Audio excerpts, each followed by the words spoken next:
Hi! Welcome to Rama Telugu కథలు. ఈరోజు పొడుపు కథ వచ్చేసి ఊరంతా కదిలినా ఊరగాయ కొండ కదలదు. ఈరోజు కథ పేరు ఒంటరి జింక తెలివి. ఒక అడవిలో 5 సింహాలు కలిసి కనపడకుండా పోయిన చిట్టి సింహం గురించి వెతుక్కుంటూ వెళ్ళసాగాయి. పనిలో పనిగా ఏదైనా జంతువు దొరికితే చంపి కలిసి తిందామని అనుకున్నాయి. ఎంత తిరిగినా ఎక్కడా చిట్టి సింహం జాడ తెలియలేదు. వేటాడదామంటే ఒక్క జంతువు కనపడలేదు. అలా తిరుగుతూ సాయంత్రం వేళ ఒక చిన్న వాగుకు అటువైపు ఒక జింక ఉండటం ఒకేసారి 5 సింహాలు చూశాయి. దాన్ని ఎలాగైనా సరే చంపి తినాలని నిర్ణయించుకొని వాగులోనికి దిగబోయాయి. సరిగ్గా అదే సమయంలో ఆ సింహాలను చూసిన జింకకు ప్రాణం పోయినంత పనయింది. కాలికి గాయమై ఉండటం వల్ల పరిగెత్తలేని పరిస్థితి.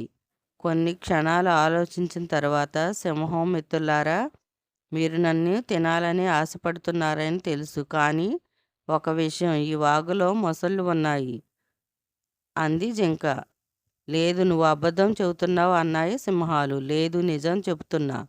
లేకపోతే మిమ్మల్ని చూడగానే నేను పారిపోయేదాన్ని కదా అంది జింక తనకున్న గాయాన్ని దాస్తూ. నిజమే. ఇంతకీ వాగులో ఎన్ని మొసళ్ళున్నాయి? మేమైతే 6గురం ఉండేవాళ్ళం. కానీ మాలో ఒకటి నిన్నటి నుంచి కనిపించటం లేదు అంది ఒక అమాయకపు సింహం.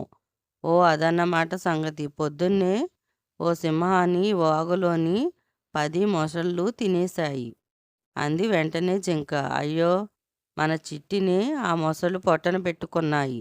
ఇక్కడ ఉంటే మనల్ని కూడా చీల్చుకు తింటాయి. వెనక్కి వెళ్ళిపోదాం పదండి అని ఓ సింహం అంది. సరిగ్గా అప్పుడే వాగులోనికి కొన్ని పెద్ద కప్పలు అవతలి గట్టు మీద నుంచి దూకాయి. కప్పలు దూకడం చూడని సింహాలు నీళ్లలో చప్పుడు రావడంతో ప్రాణభయంతో పరుగులంఘించుకున్నాయి. బ్రతుకు జీవుడు అనుకుంటూ ఒంటరి జింక కూడా కుంటుకుంటూ అక్కడి నుంచి తన నివాసానికి వెళ్ళిపోయింది. ఈరోజు కథ ఇంతేనండి. పొడుపు కథకు ఆన్సర్ బావి.